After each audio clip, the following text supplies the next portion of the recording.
All right, what's up, everybody? This is Wall Street Colin. Just wanted to get on real quick and give you guys an update on what's happening right now. So, if you guys haven't looked at the charts, we had a flash crush right now on Bitcoin. So, just wanted to make this quick update and share my opinion on what's happening right now. And if you guys don't know, there's a lot of things happening right now, but let's start off with Bitcoin and where it's at right now. So, around 11 a.m. yesterday, or today, I'm sorry, there was a flash crash in Bitcoin and over $2.6 billion was liquidated from the crypto markets. Now, the first thing that I want to say with this is that, I know there's a lot of people that do options trading, and my opinion on options trading is that you can make a lot of money in options if you know what you're doing. So obviously there's a lot of people that don't know options or aren't professionals at option trading just yet.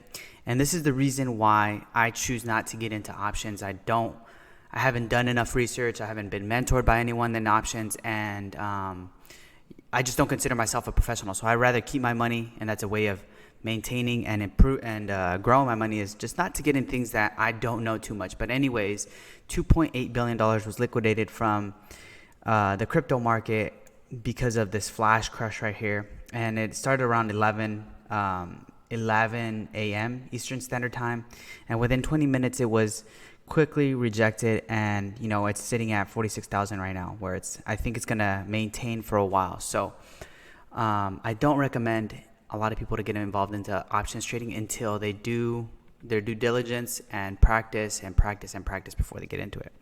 So let's look at where it's at right now. So right now we're at on the daily time frame 46,000. So $47,000, right? And we have a point of consolidation where it broke, it broke this resistance over here, and it's acting as a support right now. So we'll see how this day ends off, but right now I think it's going to continue to push back upwards. I don't see it holding for too long underneath that.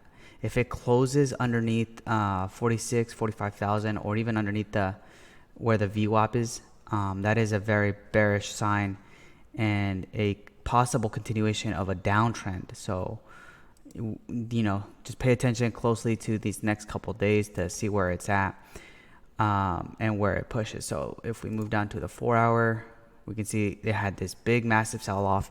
Now, there's a couple hypotheses right now, nothing solidified. And my personal opinion is there was institutional players liquidated their positions in order to push away from this movement that is happening right now with El Salvador.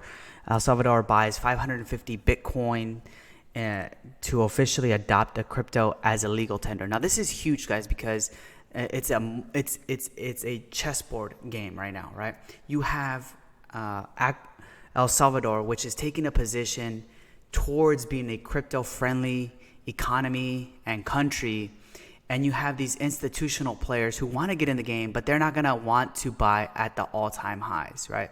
So they're trying to discourage retail traders from getting involved and backing this movement. So it's a psychology game, right? When you have a flash crash like this, people get scared, they get turned away, and they start selling off, right? But again, they don't want to. I don't assume that they want to sell off their entire positions in Bitcoin just yet. They want to maximize their profits. They're in a pretty good position. So I think that they're going to continue this bullish trend until it reaches $100,000. And that's where I think that I can see it ending.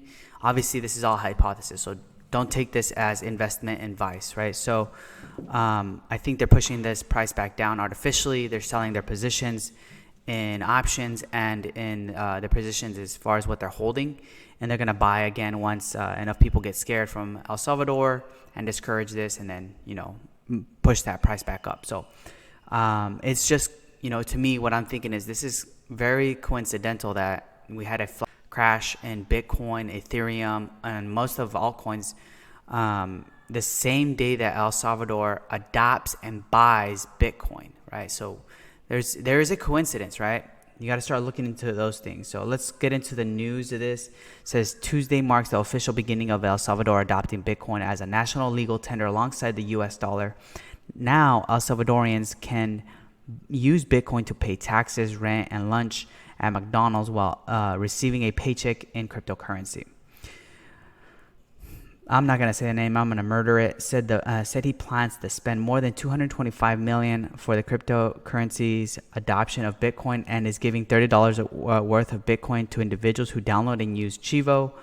With that, the government-owned wallet went offline temporarily as the capacity of the servers was being increased from its current levels, indicating that many citizens were trying to onboard. Now, this is big, right? El Salvador has a massive population, and they were all trying to download. So there's an adoption happening right now in El Salvador for Bitcoin, not only, but also an adoption as far as the legal tender of Bitcoin. Separately, the El Salvador government bought 400 Bitcoin on Monday and additional 150 on Tuesday as the cryptocurrency market dipped, bringing its total holdings to 550 at the time of publication, right? So there's it appears that the discount is ending thanks to the dip. Thanks for the dip, IMF News, who saved $1 million in printed paper. El Salvador now holds 550 Bitcoin. So if you don't know who the IMF is, you need to do some research into it. And I'll make a separate video on who the IMF is. I won't go in too much into detail about the IMF. I don't want to get this video flagged. So Bitcoin holders globally shared support for the cryptocurrency on Tuesday by advocating for users to buy $30 of Bitcoin to match the $30 given to the Salvadorians. But the positive movement faced opposite results as Bitcoin fell 13% on the day to about 47,000 at 12:30 p.m. Eastern Standard Time after hefty liquidations of about 2.8 billion in cryptocurrencies occurred in the past 4 hours. All right, so that's big news. This is what we're covering today, and we see that it quickly rebounded from its lows of 42,000. So there's a massive liquidation of people that had puts for Bitcoin. So again, just watch out if you're using options trading, and do your research. Don't just buy options and assume that everything's gonna be rainbows and butterflies. Do some research. Do some research into the IMF. Do some research into who these bankers are. And how they manipulate markets and stuff like that. So you want to be aware of all that stuff before you get involved into investing, FYI. So a Panamanian congressman, Gabriel Silva, tweeted Monday that he was presenting the crypto law to making Panama compatible with blockchain and crypto assets and the internet. So we see countries backing or starting to move to crypto assets, and this is a positive thing for crypto assets and breaking the oligarchy of the banking system, and hopefully the oligarchy of the health system also, as we see this pandemic we see people start to push back against this pandemic. So Bitcoin crashes below 40,000. We already talked about this, but the world's most paramount digital currency reached 42,000 around 11 a.m. Eastern Standard Time. We already talked about that, following a sharp decline. Digital assets quickly recovered, surpassing 47,000 within 20 minutes of hitting its multi-week level low.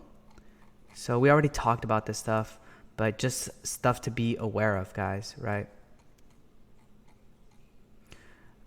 At the time of writing, Ethereum trades at 3,460 with an 11% loss of the daily chart. Ethereum bounces back from its lows and its current levels. Now, I want to pause real quick and talk about a few things that popped into my mind. So the first thing that I want to let you guys know, even though we're looking at fundamental news, I'm a technical trader, right? There's a difference in both of those things. So if you don't understand what a fundamental trader is and a technical trader is, do some research. I'll probably release another video on that stuff later on down the road. A lot of the stuff that I talked about, I put in my stories on Instagram, and it just kind of disappeared. So I'm going to make a whole separate video on that stuff. But I am a technical trader over fundamental analysis. And the reason why, guys, if you guys do some research and look into fundamental analysis, most of all these articles are generated by a few people, which are typically bankers, which are typically, huge institutional traders that own all these fundamental news. So guess what? They're going to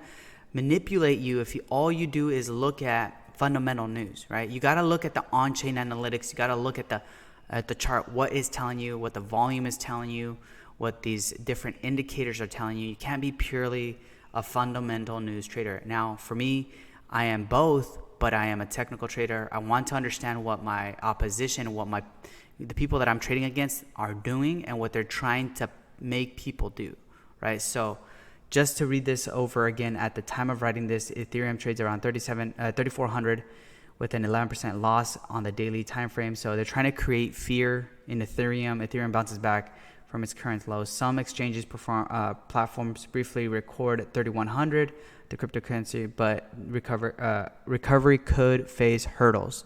They're trying to instill fear, right? As the market crashed, there was over $2.3 billion in liquidations so it's anywhere from 2.3 to 2.8. I don't think that there's a solidified number just yet. This is all new information that's just coming out right now. So I wanted to get you this as quickly as possible, right? All right, so moving on, retail investors flows into exchange traded funds as the U.S. stocks hit a near record high, 16 billion during July, with flows remaining high at around 13 billion, well above the previous record high of 10 billion seen in last June, according to an indicator built by JP Morgan to track the retail market. Now, this is huge, guys. I need you guys to understand who you're really trading against. It's not retail traders that you're trading against, and it's not someone like me that you're trading against. It's these institutional bankers that are trading against. Why would they have an indicator showing you how many retail traders are inside the markets? Why would they want to know that, right? Like I posted it before in my stories, the majority of price is controlled by institutional investors, not retail traders. There was, I'm not going to say a false number because I don't remember the statistics exactly, but the institutional investors heavily outnumbered retail traders. So, from all the books that I've read, as retail traders start to get involved in the markets, that's a good sign to know that the trend is coming to an end. Institutional investors are starting to sell off their positions to retail traders who are left holding the bag at the end of that trend, right? So understand that this is not positive news. This is negative news towards the retail traders. As more retail traders get involved into the markets, institutional traders are going to start selling off their positions and leaving the bag hanging on the retail traders when the trend ends. And then guess what? All the retail traders are going to sell off, causing a massive slide back to its all-time lows, where the institutional traders are waiting with their money to buy again at the bottom. So understand that this is not a good sign for retail traders, and you can be ahead just by understanding that key piece of advice. So if it went over your head, pause this video, go back to where I started talking about it, and understand that this is negative, right? So let's move back down. Flows into exchange traded funds. Oversized presence of retail traders according to the bank. So yeah, oversized presence in retail traders. Thus far, equity funds have seen nearly 700 billion worth of flows, or 1 trillion analyzed, with representing a 58% increase relatively to 2017. That's been a boon for the market, with the S&P 500 index surging by more than 18% in the last 6 months. As long as this retail flow continues, the equity market will keep going up. So that's something that I want to point you guys, and that's why it's red. As long as the retail flow continues, the equity market will continue to go up. So it's meant to encourage you guys. That little piece right there is meant to encourage, okay, retail traders, my friends are out there getting involved in the markets, and it's continuing. And I'm probably going to get involved as well, right? This is how the news controls you guys if you don't understand what it's really trying to do, right?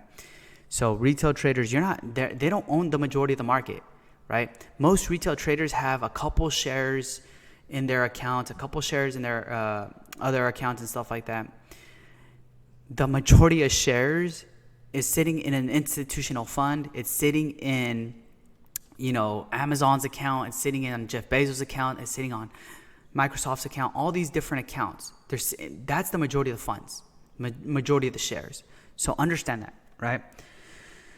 A similar story is playing out in the crypto market according to JP Morgan, which is true. The strength of the retail flow over the past months have not been confined to equities. Investors have been bolstering crypto markets during August. So again, we see retail traders getting into the market. We don't know, and here's an added note, guys. We don't know when the top is. We don't know when the bottom is.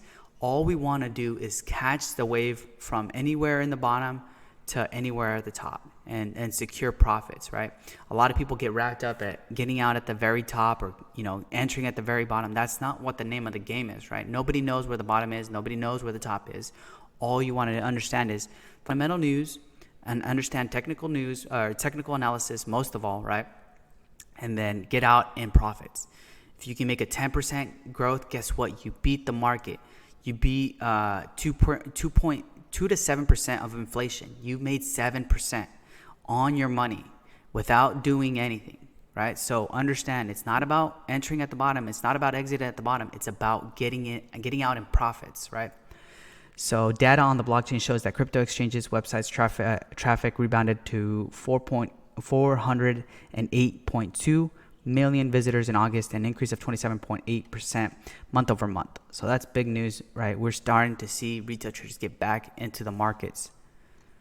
And if you know that piece of information, it's gonna help a lot, right? So this is the same thing. I didn't highlight any of this. It's just talking about how Bitcoin fell below 43,000 and $2.6 billion was liquidated. That's pretty much it. So going back to the technical analysis, guys, this is huge. I mean, I think that there's something to do with Ecuador or El Salvador taking a position in this, and they were smart enough to buy again at the dip. I don't think this trend is over.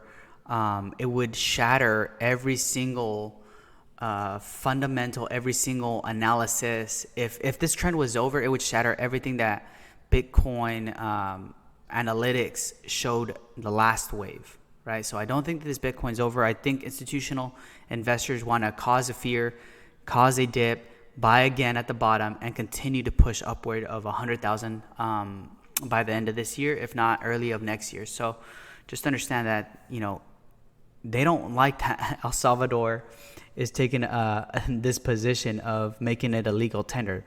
Institutional investors aren't ready, right? They're not freaking ready.